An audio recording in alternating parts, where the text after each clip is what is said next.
everybody, Zach Hampson here, and today I'm going to show you through my process of painting up this big painting you see behind me. So I've been wanting to paint this canvas here. You can see it's roughly about 5 foot long, 3 foot tall. I made this canvas ages ago along with a bunch of other sort of panels here.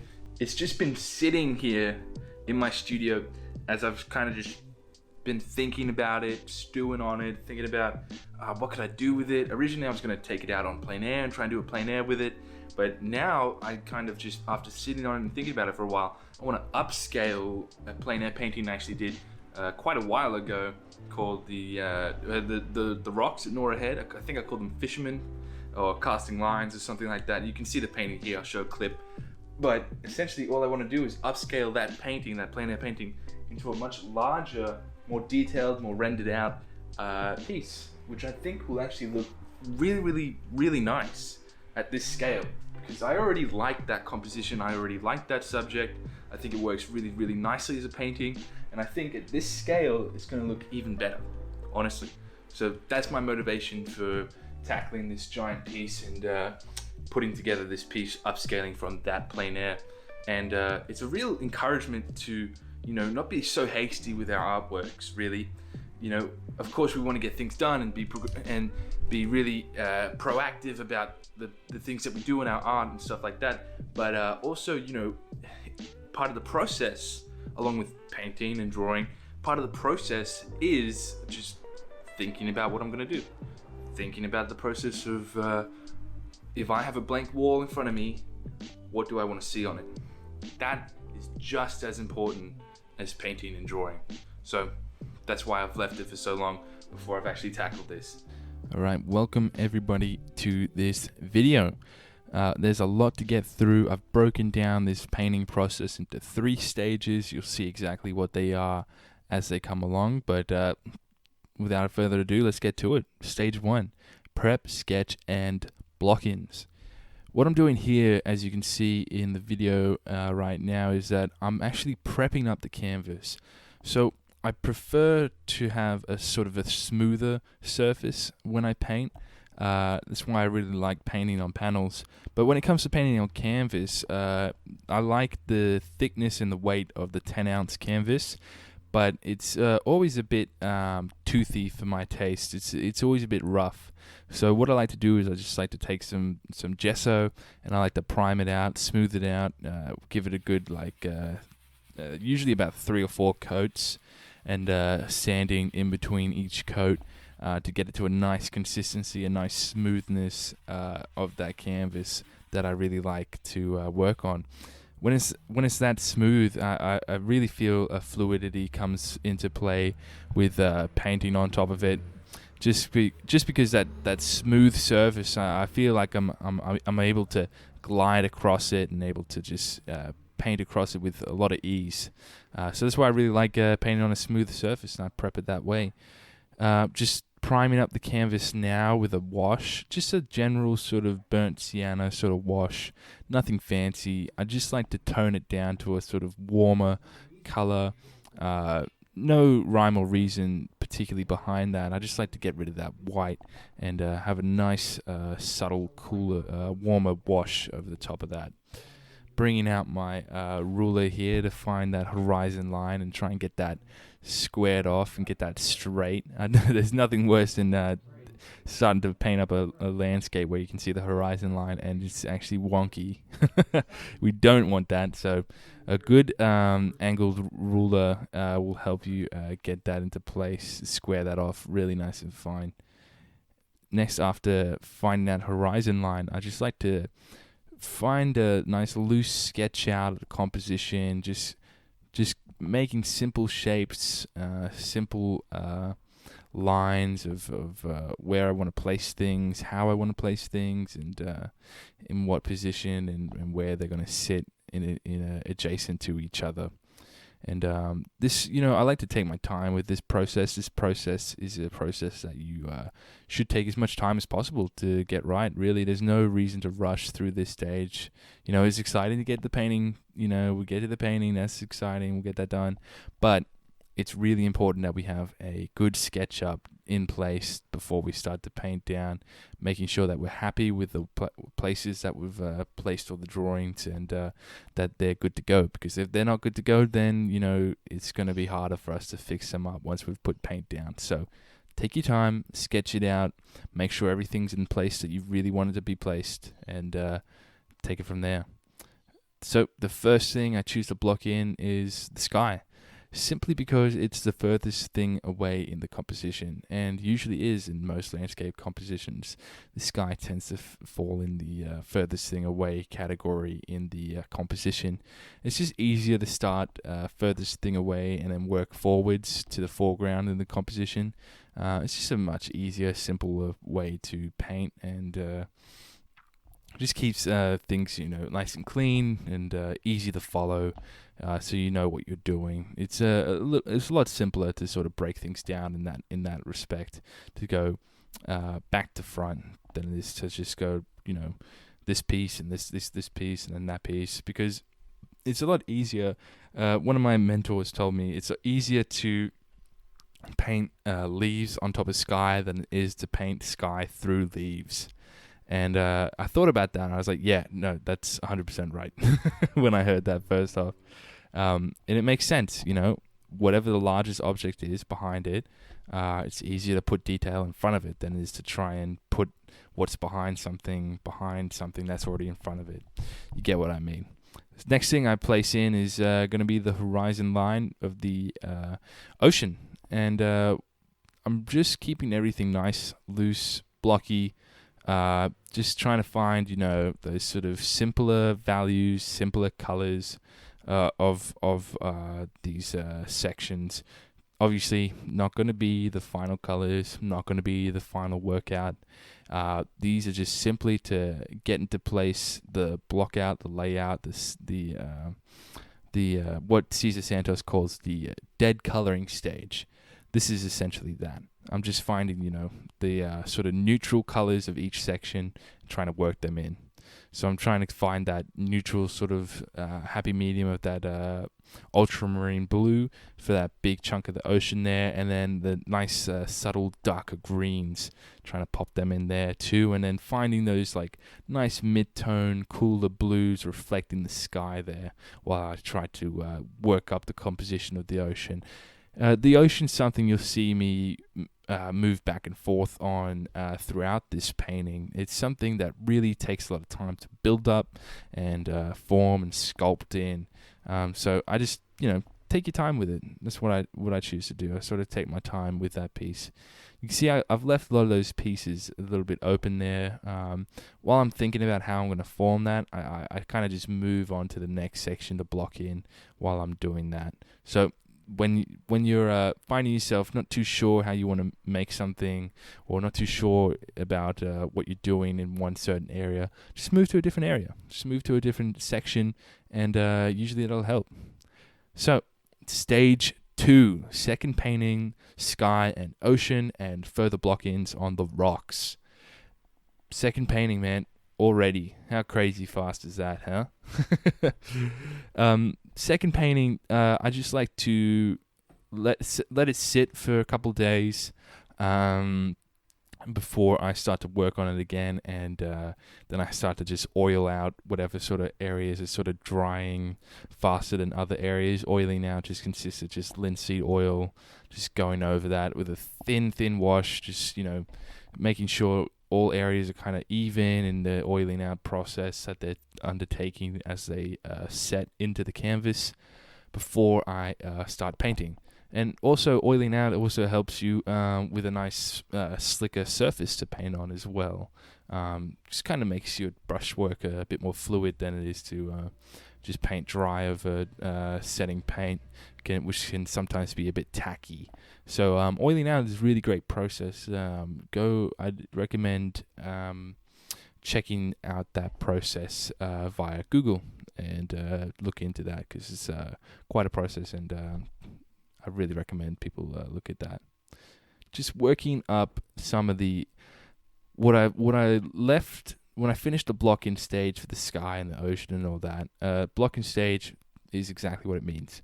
just blocky shapes, blocky colors, just blocky forms.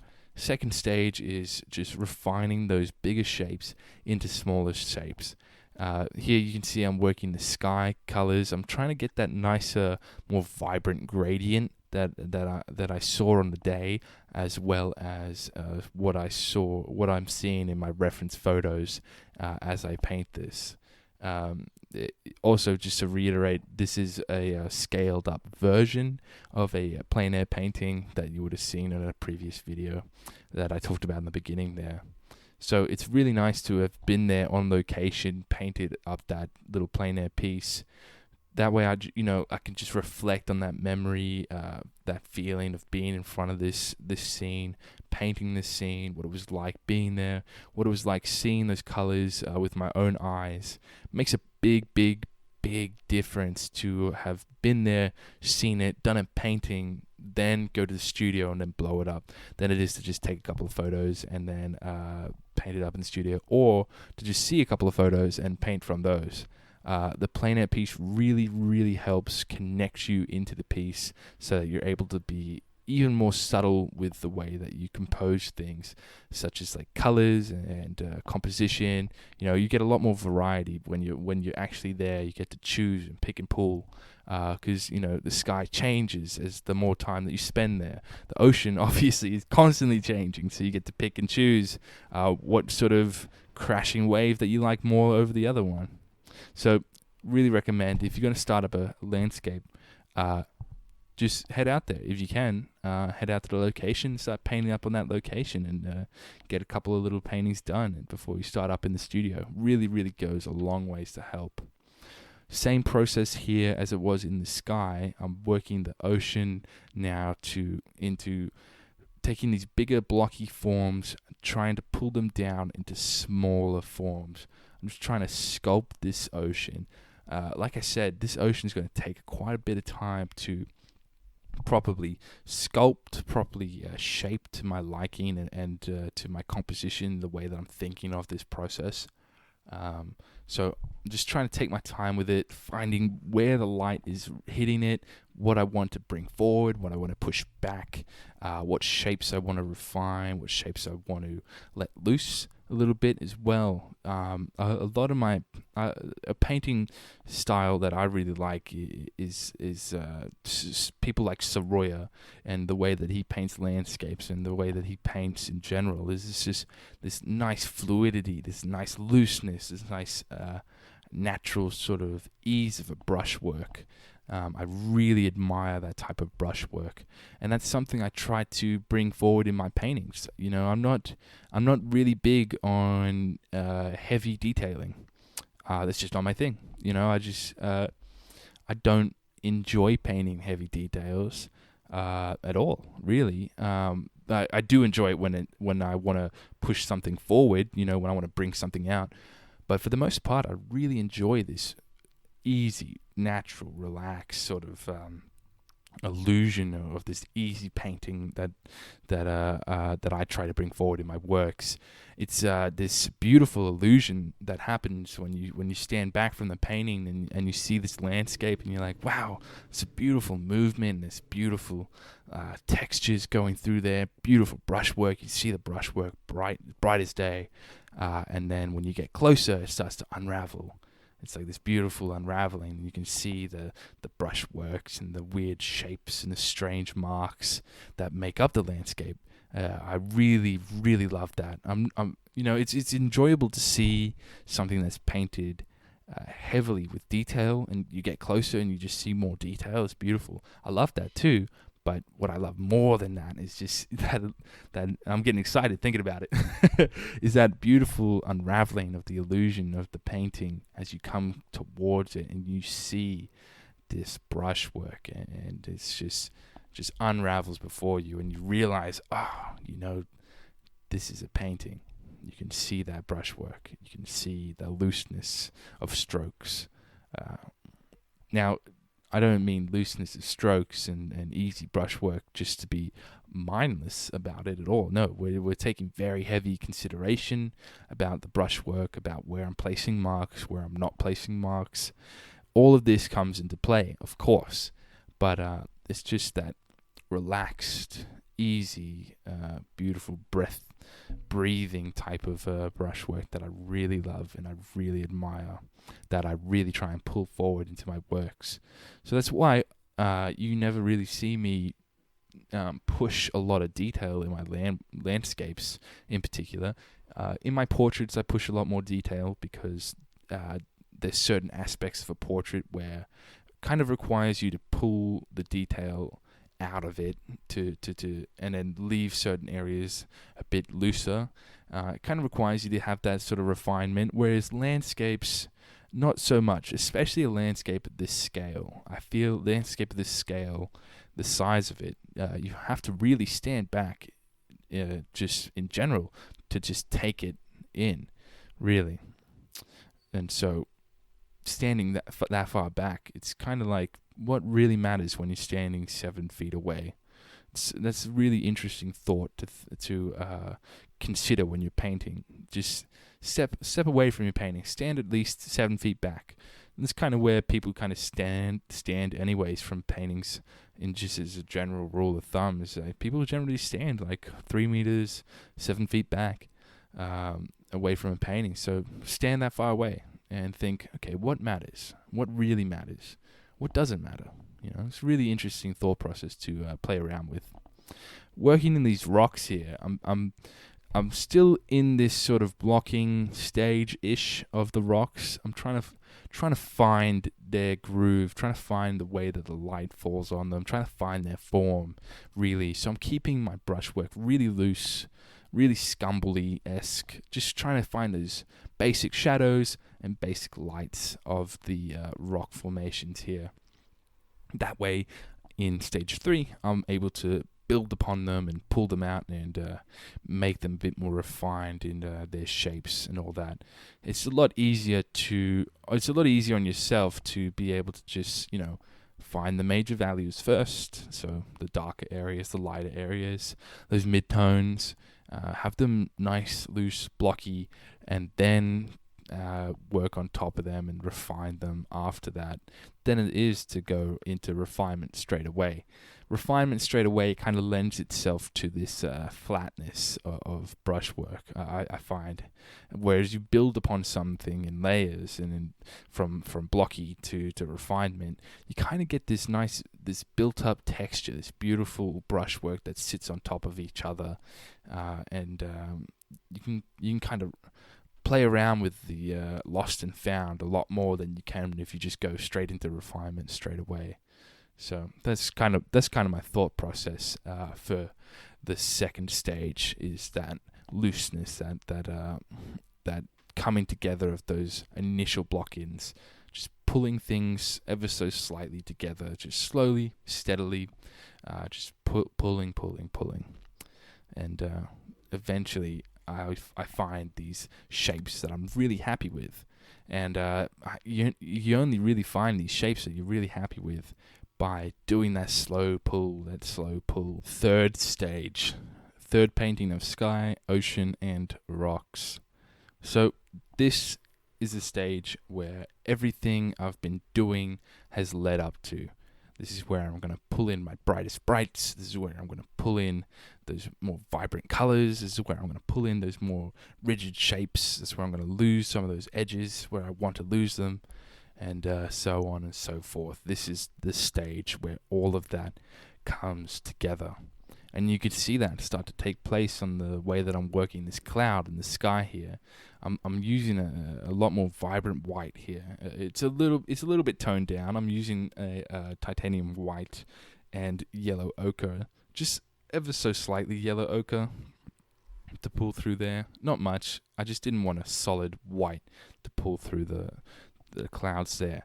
So I'm just working. I work those clouds to find those edges a bit more, find those brighter sunlit side of those clouds a bit more, and then softening out those edges where I want to soften them out.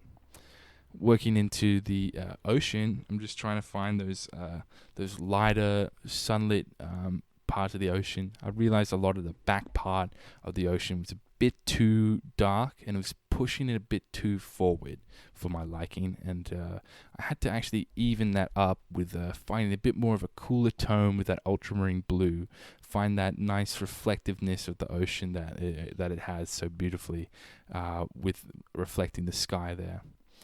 Coming into the closer section of the waves here, hitting the rocks, this is where I'm trying to find these beautiful waves, trying to refine them out, finding those beautiful, vibrant greens, those deep greens, and those light, beautiful jade-like greens, where I'm going to pull them out in this stage.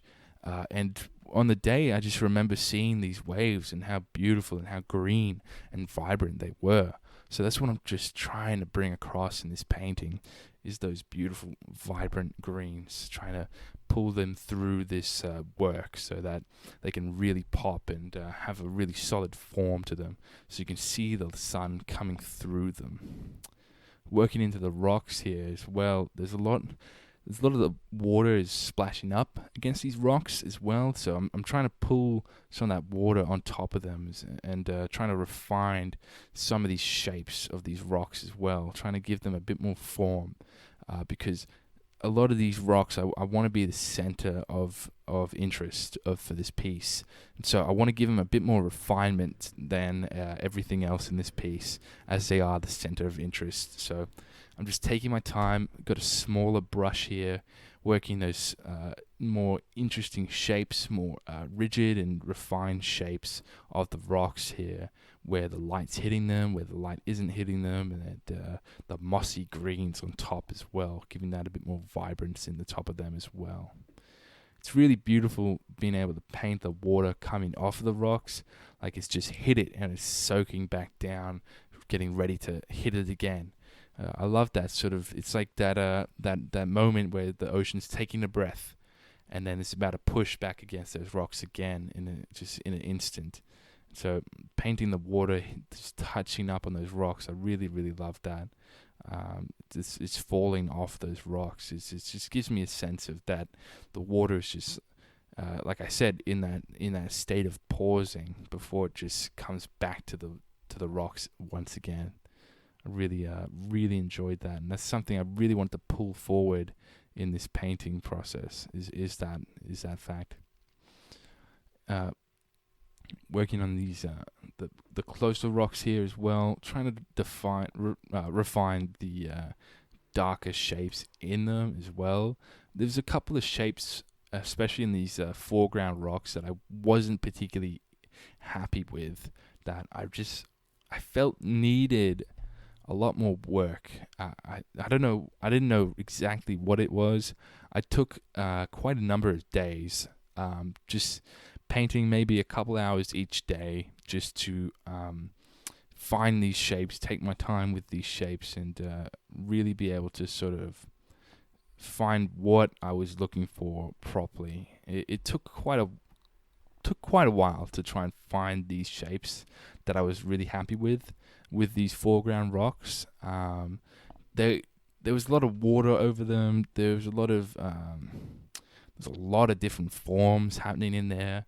I wanted to get those forms, but didn't want to overcomplicate them to the fact that, we just look at that and get lost in that. I didn't want that to take away from those center rocks. I wanted the center rocks and the waves to the left moving towards those center rocks to sort of take the foreground, as well as the larger rock on the right as well, and on top of that you'll see a little surprise that I have for you guys at the end here, what I do to the large rock on the right hand side. Back into the ocean now, I'm trying to find these two prominent wave shapes that I wanted to bring into the composition, with those vibrant greens and blues, trying to simplify a lot of this ocean, because I felt like it's gotten a little bit out of hand, gotten a little bit too complicated. So a lot of my work from here on out is going to be simplifying of shapes, which is funny because all up until this point I've talked about the refinement of shapes, right? sometimes we can overdo it, and sometimes, you know, it's going to need us to fall back and redo it, you know, and re-simplify a couple of these shapes. It just happens from time to time. It's really, really satisfying to be able to go over the top of the highlights here with this pure titanium white. It is really satisfying to pull that through, because at this point it's been a couple of weeks since I started this painting. Not painting every single day on it, kind of letting it sit in the studio, letting myself look at it, letting myself be around it, seeing what I want to do to it next. It's that pausing that really makes a painting. It's that you know, taking my time with it that really makes the painting. So there's been quite a number of weeks before I started to retouch up with these highlights here, with these bright, vibrant whites, pulling forward a lot of these scenes and a lot of these shapes that I want to make important to the viewer, that I want to make important to you guys, that these shapes here that I'm highlighting are really important to the composition. So it's really fun to be able to leave that to the last second, to the last little finishing touches. Really, it's very satisfying. And also, I feel adding these finishing touches also does a lot of work for simplifying the forms in the ocean there, and breaking them down into simple forms. It really helps to be able to pull those simple forms forward for the viewer to see, and helps the composition a lot too, to be able to see that all come into refinement. So in total, I think this painting took about 20 hours, maybe 25 hours approximately, but that was all stretched over probably about a month or maybe 3 weeks. Yeah, 3 or 4 weeks of painting process time was stretched over this painting. I want to emphasize again, guys, it's really in the time between painting sessions that we're able to really bring a painting together. And you can see that nice little fisherman on the right that I added into the piece as well for your enjoyment. That is it. Thank you all so much for watching. I really appreciate you sticking around to the end. If you did, hit a like, hit subscribe, leave a comment down below. Let me know what you thought about this painting process, this video as a whole. I'd love to hear your feedback. Other than that, you can sign up to my newsletter over on my website. It allows you 24-hour early access to all my videos here on YouTube, as well as reference photos to the paintings I do. I hope you enjoyed, and make sure you're subscribed so I can see you in the next video. Catch you guys. Bye.